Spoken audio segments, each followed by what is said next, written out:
Do'stim Xormeng endi. Assalomu alaykum. Va alaykum assalom. Bir-birimizni tanishtiraylik. Siz o'z obunachilaringizga, men o'z obunachilarimga. Avvalambor assalomu alaykum, hammaga oqshom xayrli bo'lsin. Qilgan hamma niyatlarimiz ijobat bo'lsin. Meni eng yaxshi ko'rgan inson va qadrdon akam, qolaversa radioda boshlovchi bo'lishimga bir g'oyibona bir sababchi bo'lgan insonda. Bu inson ustoz deb bilaman. Bugungi kunda Farg'ona Ruxsor FM radiosida boshlovchi Xayrullo aka yo'ldosh. Bugun Xayrullo akam bilan poytaxtda ko'rishib, birga iftorlik qildik, yaxshi duolar qilib, yaxshi niyatlar bilan mana tashqarida, garchi salqin bo'lsa ham iliq suhbatni amalga oshiryapmiz. Xayrullo aka, to'g'rimi? Xush kelibsiz. Bu do'stimiz Sherali bugungi kunda Jizzax viloyatida teleradio kompaniyasida boshlovchi va katta muharrir lavozimida ishlaydilar. Ham radioda ham televideniyada rang-barang eshittirish va ko'rsatuvlar ishtirokchisi, muallifi desak bo'laveradi. Bu yigit haqida kursdoshi farg'onalik bir ukamiz Azizbek degan mana shu syomka qilayotgan yigit gapirib bergan edi. Meni bir kursdoshim bor, Sherali degan, radio boshlovchi.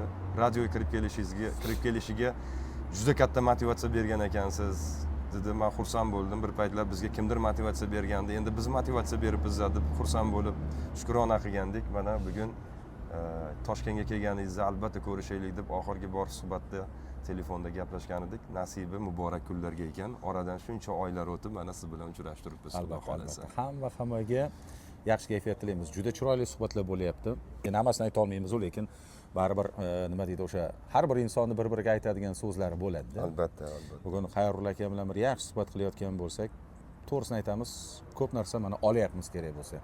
Hozir ham o'sha motivatsiya beradigan bir chiroyli suhbatlarni amalga oshiryapmiz. Qur'oni Karimda bir chiroyli oyat borda, boshlanishiga ayyuhallazina amanu deb boshlanadi. Buni hozir tomoshabinlarimiz bildi. Bu oyatda endi hozir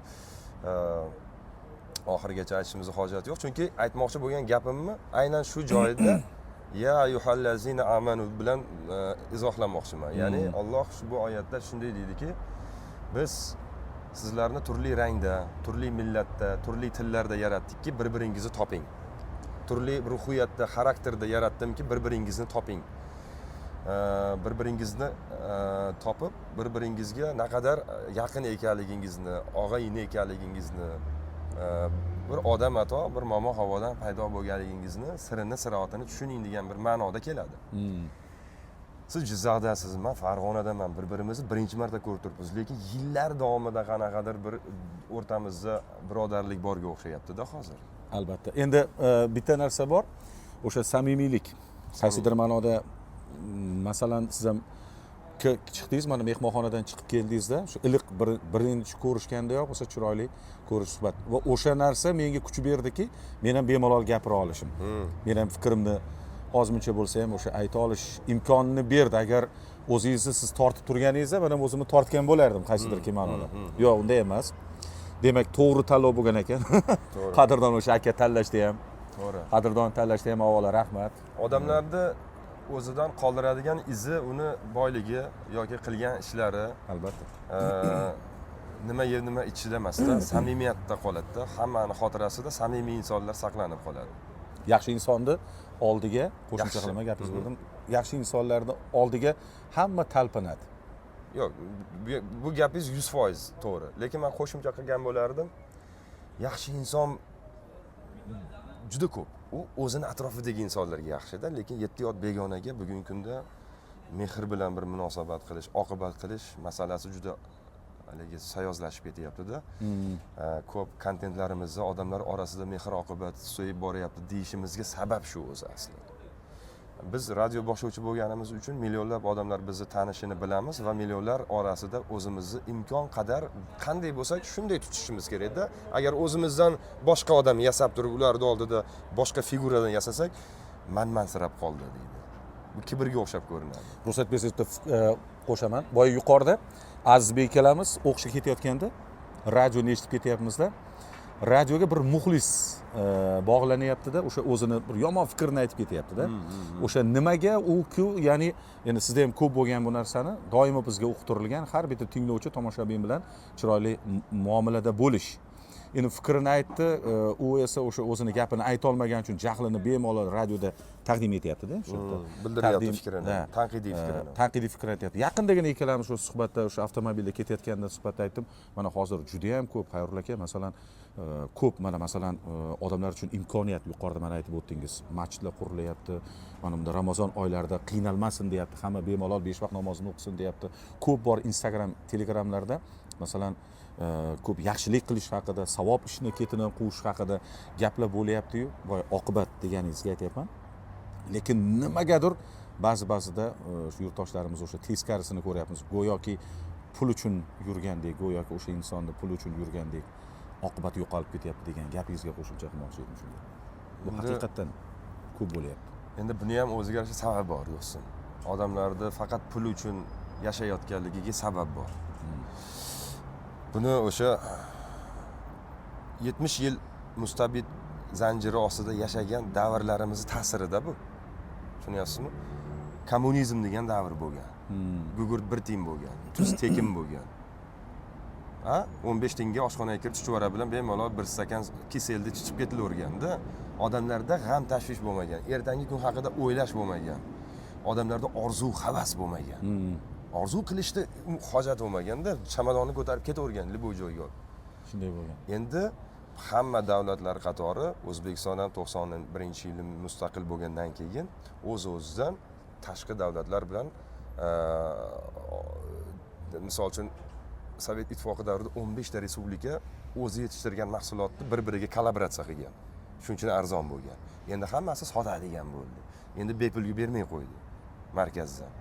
O'zbekiston o'zini qozoni, yangi uylangan kelin-kuyovda, endi oila qurgan, oilada qozon yetishmaydi, kasa yetishmaydi, to'shak yetishmaydi, mehmon kelsa, to'g'rimi?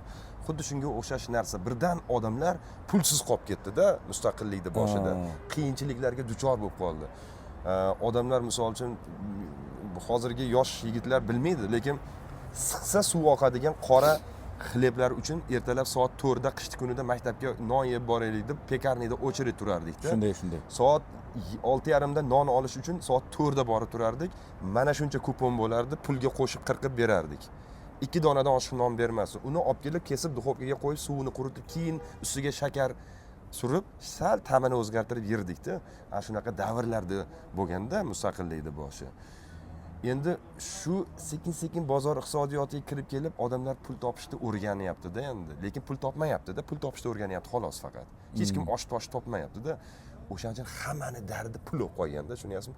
Kimda nima yo'q bo'lsa, o'sha narsani o'ylaydi-da. Hozir misol uchun mana mustaqil bo'lganimizga 35 yildan oshdi. Endi jamiyatimiz ikkiga bo'lindi. Puli bor odamlari bor, puli yo'q odamlarni ishlatadigan davrga keldi. Afsuski puli yo'q odamlar ko'proq bizda. Ortiqcha puli yo'q. Millionerlar kamda bizda. Millionerlar kam.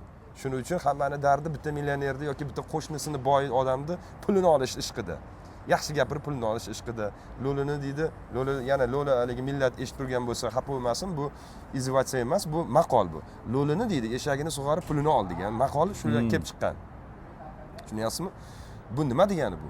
Lo'lini ko'ramiz, chiqindilarni olib yuradi, temir tesaklarni yig'ib yuradi, eshakda aravada yuradi, lekin ular mehnat qilgani uchun hamma pul ularda. Shuning uchun lo'lini puli ko'p, uni xizmatini qilsang puldan beradi deydi. Shuning uchun lo'lini eshagini sug'orsang ham pulni berib qo'yadi, chunki puli ko'p ularda deydi. Biz lo'lilarga bizdan oldin bozor iqtisodiyoti kirib kelganda, biz endi kirib kelyapmiz. Endi bozorni tushunyapmiz munosabatlarini. Tushunyapsizmi? Muhimi o'sha oqibatimizga hech qachon ko'z lekin mana shu bozor iqtisodiyotiga kirib kelayotganligimiz, ko'proq pul jimg'arishimiz ishqida biz oqibatni unutib qo'yyapmiz. Oqibatsiz bo'lib ketmayapmiz. Oqibatni unutib qo'yyapmiz. Hamma ham emas, lekin bor. Yo'q, deyarli hamma. Deyarli hamma. Toshkent shahrida turib, bitta rayonda ota-onasidan ayro yashab, tirikchilikda ishqida bir haftada bir marta ota-onasini ko'radigan yoshlar bor. Xolasangiz har kuni borib o'shalar bilan o'tirgisi keladi. Yo'q, ularda vaqti yo'q. Kechqurun 11 gacha ofisda ishlaydi. Shu ishni qilmasa oylik olmaydi. Ko'proq pul topish uchun ko'proq ishlash kerak. Rahbar bergan topshiriqni vaqtida bajarish kerak. Oshig'i bilan bajarsa gonorar ko'proq bo'ladi. Shuning uchun uyiga bora olmaydi ular. Ota-onasini borib kechqurun duosini ola olmaydi. Dam olish kunlari borishi mumkin. Yo'qmi shunaqa odam? Bor. Shuning uchun oqibatsizdek ko'rinib ketyapmiz. Yo'q, ular ham sog'inadi, ular ham xohlaydi, lekin o'zida emasda ixtiyor. Kimdir ijarada turadi, $500 to'lash kerak, buning uchun ishlash kerak. ko'proq ishlash kerak. 500 dollar kvartiraga, bola chaqasining maktabiga, kiyim kechagiga, oilaviy oziq-ovqatga, ertadan keyin issiq jon nimadir yegiz keladi, kasal bo'lib qolishi bor, bu ham mashina mingiz keladi, ko'proq ishlagingiz keladi. Hammamiz ham shunaqa. Aslida bu hayot o'zi shunaqa. Bu qiyinchilik emas, bu mazmun bu. O'zi hayot shunaqa. Bizni dadalarimiz, ota-onalarimiz, shu 70 yil mustabid davrida katta bo'lgan kattalarimiz shu qadar erkin, shu qadar beg'am yashaganligidan ba'zi birlari shar'iy nikoh haqida o'ylab ko'rmagan ekan. Shar'iy nikoh haqida o'ylab ko'rmagan ekan. Tushunyapsizmi? Mana kelyapti-da bir xilgi savollar ko'rsatuvimizga. Men dadam onam bilan Moskvada nikohdan o'tgan ekan, ya'ni ZAGSdan. U paytda islomiy shar'iy nikoh o'qilmagan ekan. Bizning hukmimiz nima bo'ldi endi deb so'rayotganlar bor. Albatta. Ko'ryapsizmi? Shu qadar to'qchilik ham odamni shunaqa xudbin qilib qo'yadi. Atrofdagilarga e'tiborsiz qilib qo'yadi. Hatto shunaqa narsalarga ham e'tibor bermaydigan qilib qo'yadi. Mana hozir qiyinchilikning orqasidan Xudoni eslaymiz. Duo qilishni o'rgandik. Pul ham topyapmiz, duo ham qilyapmiz. Demak, Xudoni ham topyapmiz, pulni ham topyapmiz. To'g'rimi? O'sha demoqchi bo'lganim, o'sha ko'pchilik endi do'stlar orasida ayniqsa pul topayotganlarni oldida yonida yurgan yo bo'lmasa puli yo'q inson bilan boyagi puli bor insonda ishi yo'q degandek. Ba'zida shuni kamdan kam endi men bilmayman, kamdan kam ko'rib qolaman xayrli aka. Baribir yo'q emas, lekin oqibat ko'proq. Agar taroziga tashlaydigan bo'lsa, oqibatli ko'proq. Oqibatsiz insonlarning endi o'zlari biladi. Oqibatsiz odam har doim bo'lgan. Oldin ham, hozir ham. Chunki ular bo'lmasa oqibat qadri bilinmaydi. Ular bor, o'shanga qarab. Bir birodaringizga ish tushdi, u sizni tan olmadi, aytganingizni qilmadi. Ikkinchi birodaringiz xo'p dedi, bag'ringizga bosib olgingiz keladimi, yo'qmi yaxshiligida. Xuddi shuda, demak, oppoq qog'ozga bitta qora rang bilan nuqta qo'ymasangiz, uni oqligini ko'rmaysiz. Albatta. Oqni husni buzilib qoladi. Oqibatsiz bo'lganingda oqibatli do'stingni eslab qolasan. Shunday. Muhimi, Xayrullo aka bizni o'rtamizda oqibat yo'qolmasin. Iloyim. Aka-ukachilik oqibati yo'qolmasin. Men to'g'risini aytadigan bo'lsam, Azizbekka avvalambor katta rahmat. Bugun yaxshi bir inson shu yerdalar deb kecha aytib qoldilar. Men juda ham xursand bo'ldim va shu kunni, shu paytni kutdim to'g'risi. Shu inson bilan bir suhbatini olaylik, hangamasini olaylik, bir ozgina suhbatlashaylik degan maqsad bo'ldi. Keyin hurmatli kuzatuvchilar, hurmatli yurtdoshlar, yana bitta zo'r g'oyani aytib kelyaptilar Xayrullo aka. O'zlarining Instagram sahifalarida ham qo'yganlar. Mana yaqinda xudo xolasa bu hafta ertaga inshaalloh Jizzaxga qarab yo'l olish niyatlari bor. O'sha eng yaxshi g'oyalardan bittasi o'sha biz uchun xonadonimizning sarishtasi bo'lgan mehribon onajonlarimizni, aziz opa-singillarimizni o'ylab shu onalar kuni bir bayram konsert dasturi uyushtirib yuribdilar-da. Nasib etsa o'sha Toshkent viloyati, Sirdaryo, undan keyin Jizzax viloyatining bir qancha 5-6 ta hududlarida shu yaxshi bir o'sha konsert dasturini uyushtirish niyatda o'sha mashhur san'atkorlar bilan ozgina o'sha onajonlarimiz ro'zg'or tashviflaridan, farzandlarini tashviflaridan unutib, ozgina chetga chiqib, shu bir o'zlari uchun bir kuch oladigan bir konsert dasturi bo'ladi degan umiddamiz. Xudo xolasa, bizning maqsadimiz shu onalar bilan farzandlarning o'rtasida islohot qilish. Kelin-kuyovlar, yoshlarni, oilalarni buzilib ketmasligini oldini olish, buzilib ketishlikni oldini olish, buzilib ketmasligini ta'minlash. Albatta. Men boshqa kontentimni ham aytganman, ko'p aytaman, maqsadimiz shu. Endi ijtimoiy tarmoqqa kirgandan keyin hazil ham qilamiz, boshqa ham qilamiz, lekin eng ko'p shu foydali kontent qoldirish maqsadimiz. To'g'ri, bizni davrimiz o'tgan yo'q, davrimiz endi keldi.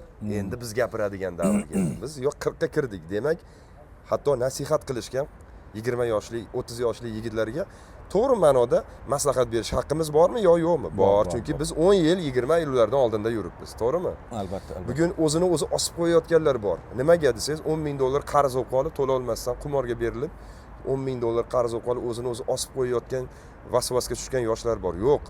Shu xatoni qildingizmi, endi qilmang-da, endi rivojlanishga harakat qiling. Shu 10 ming dollarni to'lash yo'lida siz zo'r tadbirkorga aylanib qolishingiz mumkin.